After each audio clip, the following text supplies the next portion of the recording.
Welcome and thanks for joining us for another edition of our weekly magazine show, The Lake Report, where we'll show you what's going on in the county we call home. Here's just some of the news we'll be covering. One of the most charming cities in the entire state now has a new police chief. We've got the latest. An astronaut from Lake County? See how one local scout is dedicated to creating a memorial for the only astronaut from our area.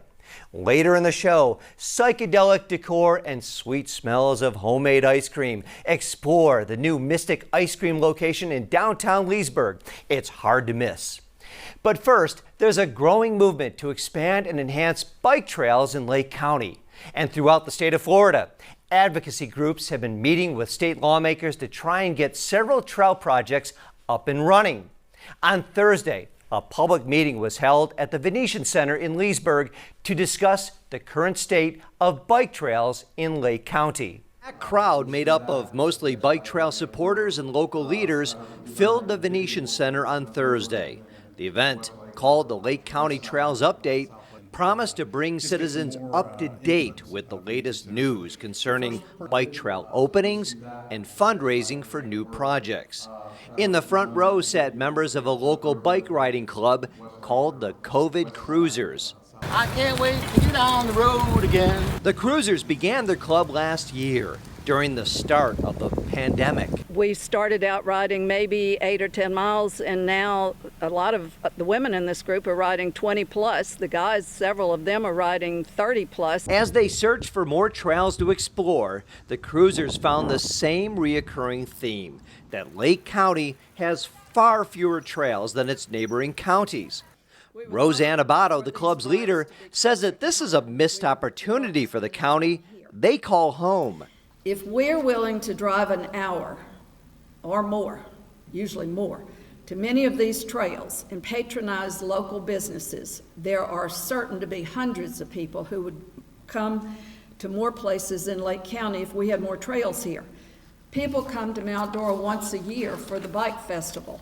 We go to other towns every weekend and sometimes midweek.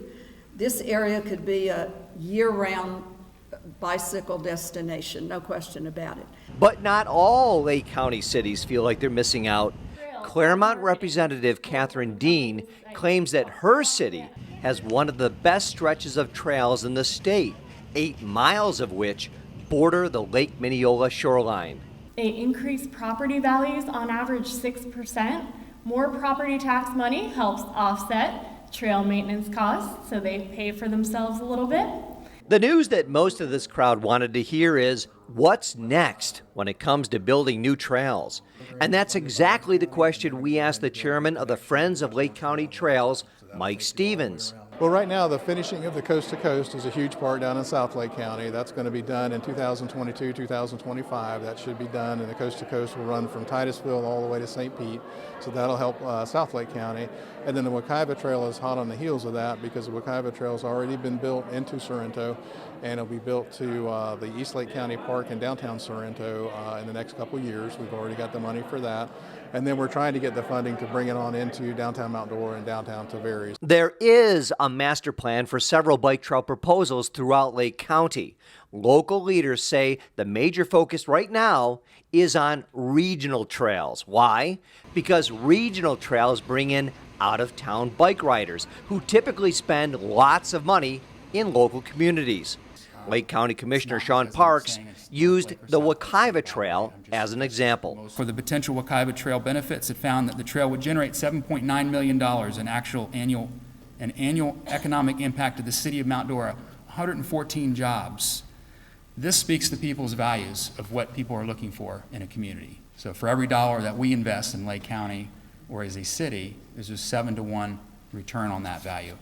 Important numbers. If you're just concerned about economics and you run into those people, show me the numbers. Prove me wrong. People that are, understandably, they're asking questions about money. It's their money, it's their tax dollars. You're able to say there is a 7-to-1 return on investment. The Cruisers say they see a return in investment every time they stop off to eat at a local restaurant. Their hope is that the county provides more trails so that they can spend money in the county they call home. Reporting for the Lake Report, I'm Dave DeJohn. What an exciting initiative. A quick update on COVID-19 vaccines. More than 243,000 people have gotten their shot in Lake and Sumter counties. And as the demand wanes, the vaccine sites at the Lake Square Mall is open for walk-in appointments. But if you need your first shot, you'd better hurry. Last call for the first dose of the Pfizer vaccine at the mall is May 4th. After that, only those who need a second dose will be able to get it there. This week, we're so excited to announce our new partnership with Lake County's most influential news source, the Daily Commercial. Joining us is community editor Katie Sartoris. Katie, glad to have you here. I'm so excited to be here, Dave. Thank you. Tell us what's going on this week. All right, let's get started. Do you have a late library book? During the month of May, the Lake County Library System will let you pay your fine with donations of dry or canned food items, hygiene or baby products, or packaged pet food. During the annual Food for Fines initiative, each unopened, unexpired, donated item will equate to $1 in overdue library fines. Mount Dora made their interim police chief permanent. The city announced that Brett Mead is staying on as its police chief. In an interview, Mead said, "Serving the citizens of Mount Dora as the chief of police is truly an opportunity of a lifetime." He also outlined his priorities as chief and a community leader. Mead said that he plans to focus on de-escalation training, accountability, and community partnerships. A sign war has started here in Lake County. What's a sign war, you ask? Businesses use their marquee signs to sass other businesses, but it's all in good fun. Combat Cafe in Umatilla kicked it off, and that's likely just the beginning. A Facebook group called Sign War 21 has been started, encouraging other businesses to join in. Let the games begin. Also in the news this week, it's kitten season, which lasts nearly 6 months in Florida. While it may sound like the most adorable time of the year, local shelter officials are reporting higher than normal intake numbers and are struggling to keep up with the demand. Here's what experts recommend if you come across a litter of kittens. First, assess the situation. Many times the kittens are just waiting for Mama Cat to return. If she doesn't come back, call a shelter and provide them with as much information about the situation as possible. Officials also encouraged folks to consider fostering. Shelters rely on volunteer foster parents to minimize their burden and maximize their space. That's even more true during the kitten season. And that's this week's news wrap-up. And as you know, Dave, people are welcome to go to our website, dailycommercial.com, for more news, and like us on Facebook. Fantastic, Katie. It's so great to have you and the Daily Commercial on our news team. Wonderful. We're excited to be here. Glad to have you. How many times have you driven by a street and wondered why it was named that? Coming up next, one popular Lake County street that has an amazing story behind it.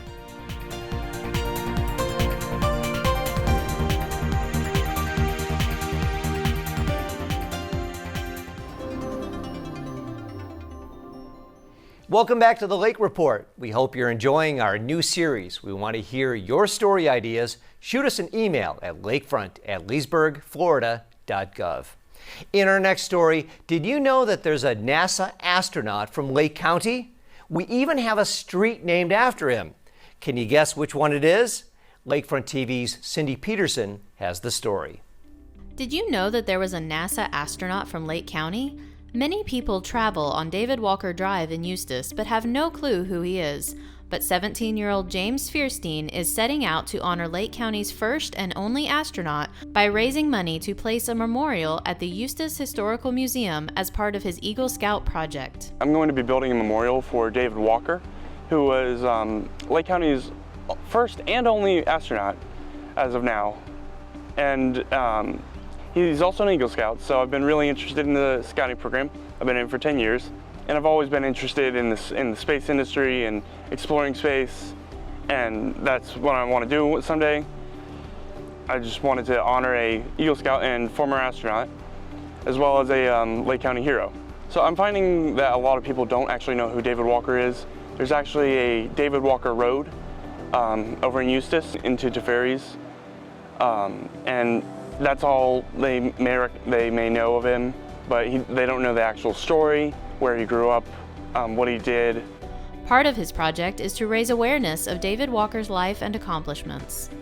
He grew up in Eustis, Florida, He graduated from Eustis High School in 1959, and then he went on to become a naval aviator and a test pilot. He graduated from Annapolis, United States, Annapolis, and in 1966. And then from there, he went on to log about 6,500 hours in aircraft, and like most of that was in jet aircraft. Okay. And then he went on to NASA. He flew 4 space shuttle missions, 3 of them as commander and 1 of them as pilot. During his research, James found a unique item that Walker took up to space with him that reminded him of his hometown roots. So in Eustis, Florida, there's a barbecue place called King's Barbecue, and David Walker loved the Fit for a King barbecue sauce so much that he took it up with him on the space shuttle, on one of his space shuttle missions. James must raise $5,000 by his 18th birthday this December in order to complete his Eagle Scout project. So the memorial is actually just the center. It's not really the center. It's the center point of my project. But my main goal of this project is to raise awareness for who David Walker is. Again, not everyone knows who he is. And I think that everyone should know who David Walker is because he's a Lake County hero. Reporting for Lakefront TV, I'm Cindy Peterson. If you'd like to help out in James' project, visit his GoFundMe page, David Walker Astronaut Memorial. Coming up next, we explore why one local car dealership was turned into an art exhibit. We'll be right back.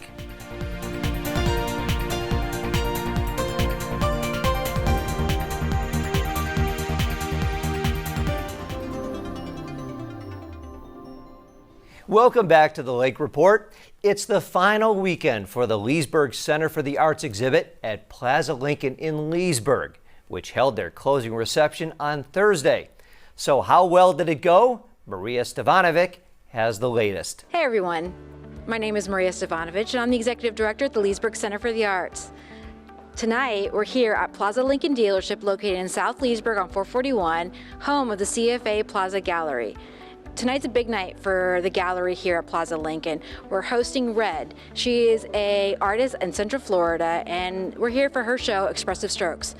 Come and take a walk with me. Let's go check out some work.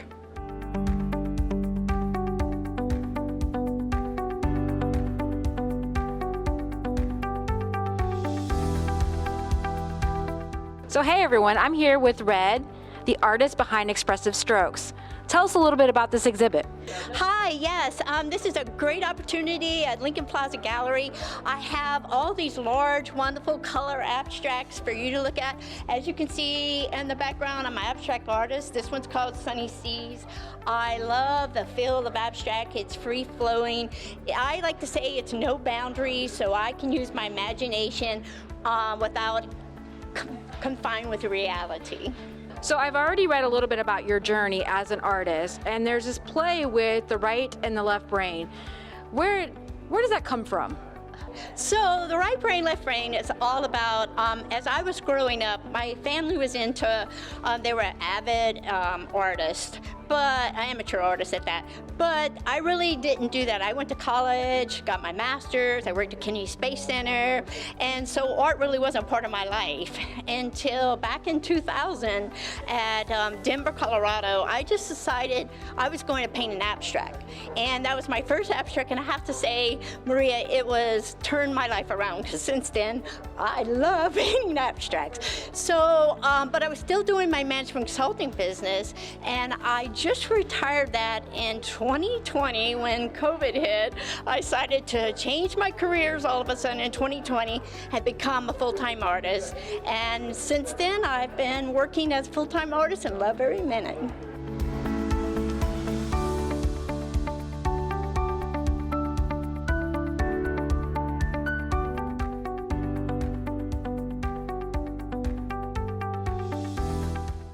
Why an art gallery in the Lincoln showroom?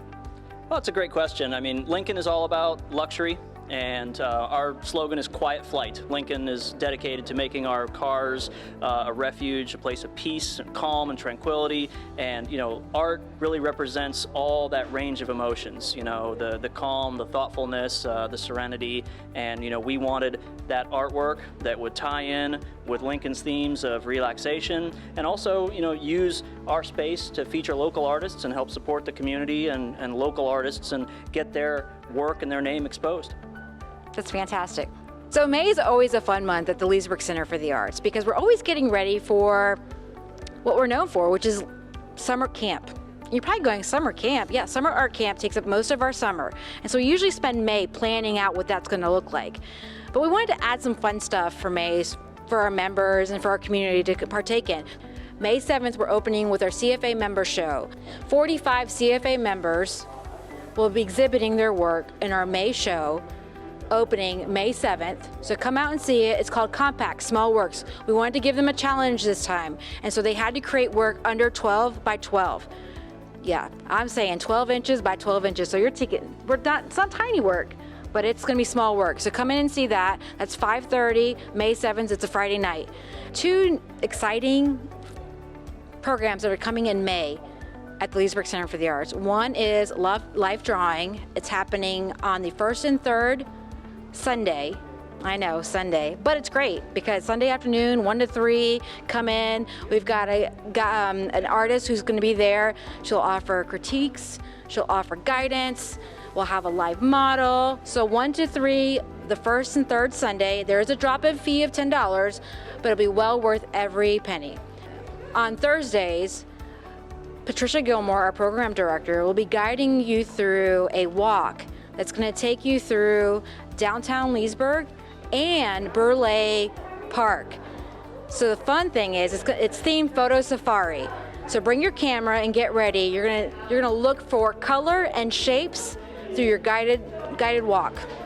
And of course, we have our regular programming that happens every month, from Art Create, In the Studio, Coffee and Convo, Adult Art Break, Chill Art. So for all of that information, check out our website at leesburgarts.com, click on the calendar, and you'll find all of the information you need. See you then. Thanks, Maria, for that report. For more information about all the great exhibits and events taking place at the Leesburg Center for the Arts, log on to leesburgarts.com. When we come back, all the sports in Lake County, plus the Rutland Rundown. Stick around.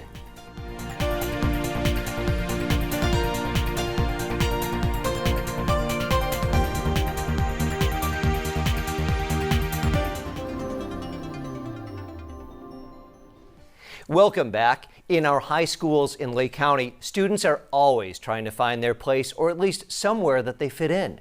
This episode of the Rutland Rundown focuses on two outstanding members of the Future Business Leaders of America. Their club and their teachers help them to make lifelong connections and find their place in the business world.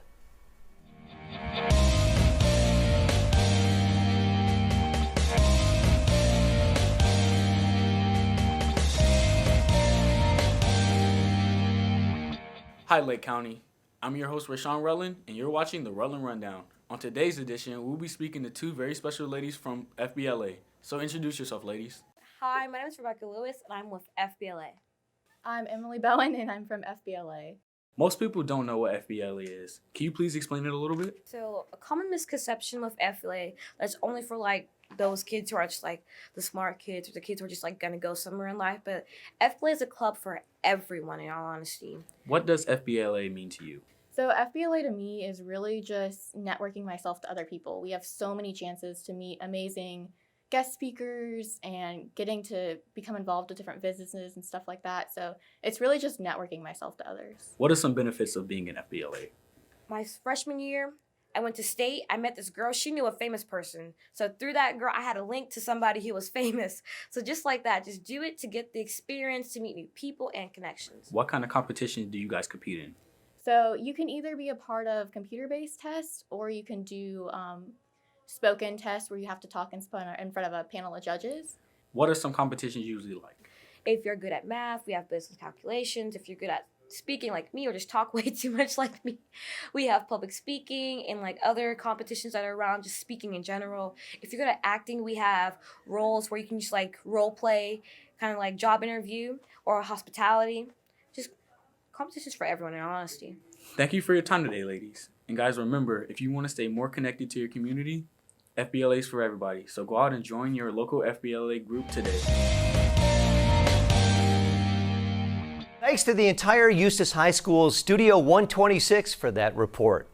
In the high school sports world, it was a big week for Mount Dora High School's boys weightlifting team. The Hurricanes wrapped up their most successful season, taking second place in the Florida High School Athletic Association Class 1A state finals. Players and coaches are all stoked about the successful and historic season. For more local sports news, you can find it on dailycommercial.com. On this week's Small Business Feature, we're taking a close-up look at one of the newest establishments in historic Leesburg, Mystic Ice Cream. Not only do they hand make all of their own ice cream, they have adult flavors for those 21 and up. Here's Lakefront TV's Joni Smalley with The Scoop. Hi, I'm Joni Smalley, the Main Street Executive Director for the Leesburg Partnership. We're here in downtown Leesburg at the newly opened Mystic Ice Cream. Let's try some ice cream.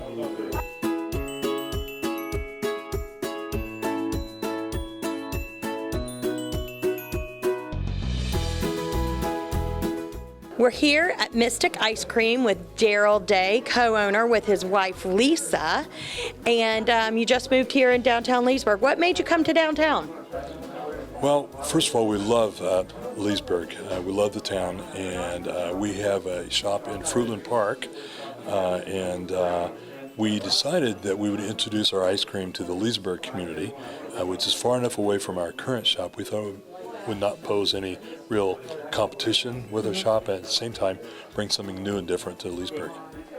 Okay, so can you tell us about Mystic Ice Cream? What makes you different than everybody else? Well, first of all the ice creams are handmade, so it's all homemade ice cream. Secondly, we sell over 30 flavors of different kinds of ice creams. Thirdly, half of our ice creams have a little bit of alcohol in them, the other half do not, and that is of interest to some people. And I think it's really special. You won't find anything like it in the area at all. So I love your decor. You're very eclectic decor. I love it. And so I know I've been to your establishment before. Tell me about your little wheel there at the counter. Okay, so the way it works is when someone buys an ice cream with us, they get a punch card, and we put a punch or hole in the card. When they buy 10 ice creams and they filled their card, then they spin this magic wheel filled with fabulous prizes chosen especially for you. Oh yeah, and I know you can get some really cool shirts here, tie-dyed. Shirts and hats and mugs and ice cream prizes.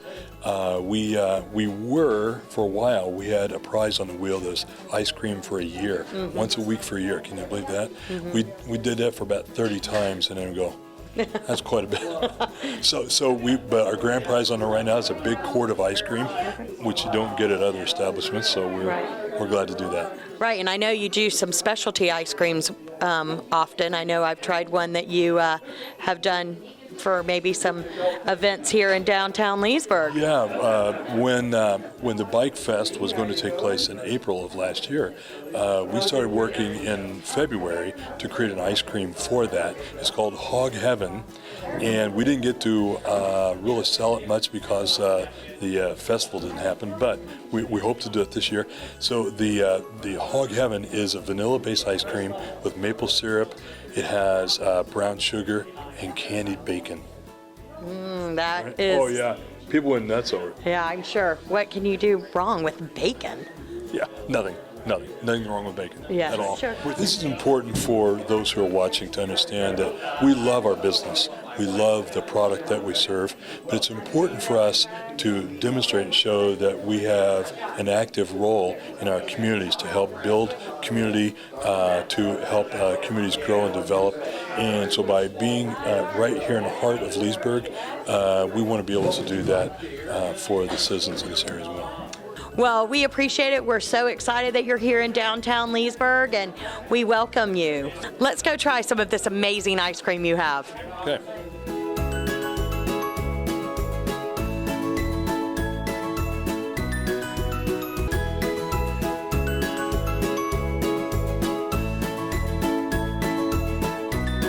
I've got chocolate chip and it is outstanding. What about you? Butter pecan.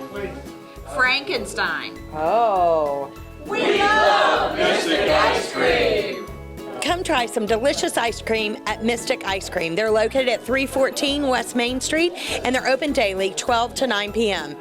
Thank you for watching Lakefront TV, and don't forget to support your local businesses and share a little sunshine. What a great story. Thanks, Joni. Well, that's all the time we have left. We hope you enjoyed today's episode. Be sure to like us and follow us on social media pages. Until next time, get out there and explore the beautiful county we're all proud to call home. See you next time.